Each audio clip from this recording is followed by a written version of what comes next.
DCS is heating up fast.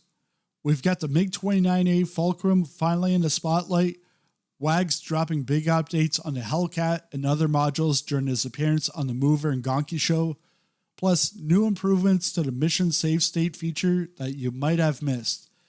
And on top of that, I'll share my own VR experience flying DCS in the Pimax Crystal Light, including an exclusive flash sale that's happening today, August 24th. Stick around because this radar is packed.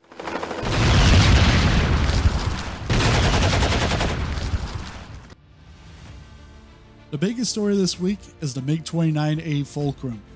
Eagle Dynamics released the very first introduction video with Wags himself walking through the aircraft's history and features. Known as Project 912A, this Soviet fighter entered service in 1983 and was designed as a light 4th generation jet to counter Western aircraft.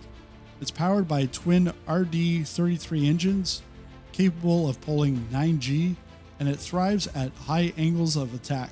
Where it really shines is in close combat. With a helmet-mounted sight paired to the R-73 missile, the MiG-29A is a deadly dogfighter. At launch, we'll see a strong weapons package, R-60s, R-73s, and the R-27 family, and a GSH-30-1 cannon. For air-to-ground rolls, it'll carry unguided bombs and rockets. But remember, this is a 1980s cockpit. No multifunction displays, limited HOTAS, and a HUD repeater with mostly steam gauges. That said, in beyond visual range, the MiG-29A is no pushover, especially with the R-27ER and ET missiles. On the dev side, ED is finalizing systems, skins, and a damage model, plus adding first-person pilot model at launch, something VR pilots have been requesting for years.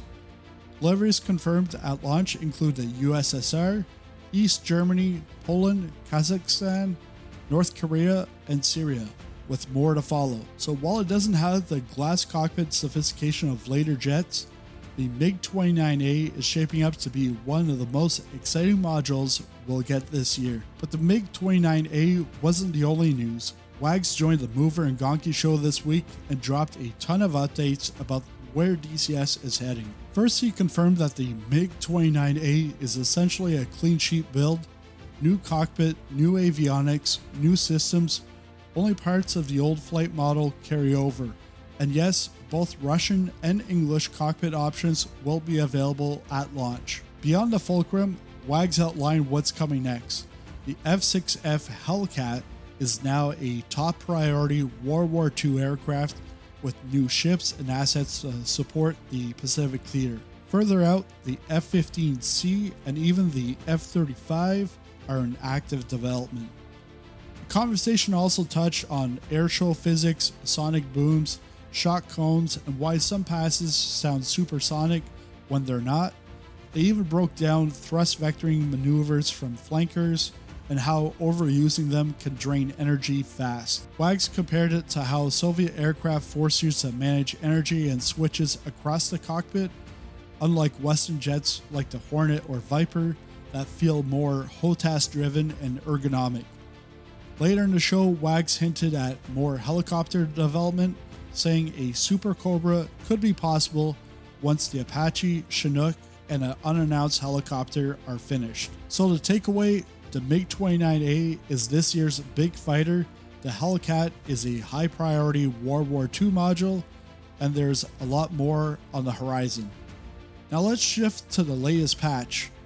The mission save state feature just got a huge improvement. Here's what's new.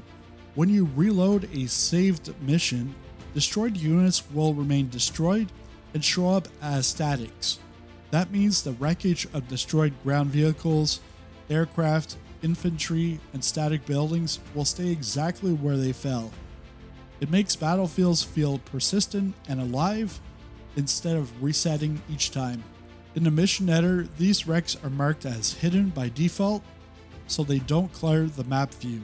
But if you want to remove them for story reasons, you can still find them in the unit list and delete them. ED has confirmed that the next stage of mission save development will focus on saving waypoints and ground parameters, including things like rules of engagement and other unit behaviors. This is all based on community feedback, and it shows ED is serious about improving persistence for dynamic campaigns. On the VR front, I've been flying DCS with the Pimax Crystal Light, and it's been a game changer.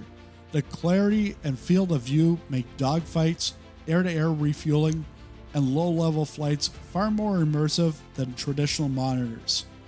I put together a full review on the channel, but here's the short version. If you've been holding back on VR, this headset delivers an incredible experience in DCS. And here's the exciting part. Today, there's an exclusive flash sale. So today, August 24th, from 5 p.m. to 11 p.m.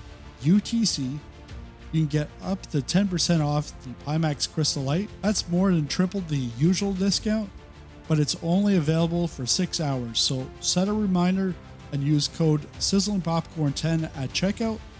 The link and details are in the description. So to recap, Eagle Dynamics gave us our first real look at the MiG-29A. WAGS confirmed the Hellcat is moving to the top of the release list. The August update brought major persistence upgrades to the mission save state system. And VR and DCS is more immersive than ever with the Pimax Crystal Light, especially with the flash sale happening on August 24th. Which upcoming aircraft are you most excited for? The MiG-29A, the Hellcat, or maybe the Hercules from Airplane Simulation Company? Let me know in the comments. If you enjoy this radar, hit like, subscribe, and check out the DCS Radar playlist so you never miss the latest updates.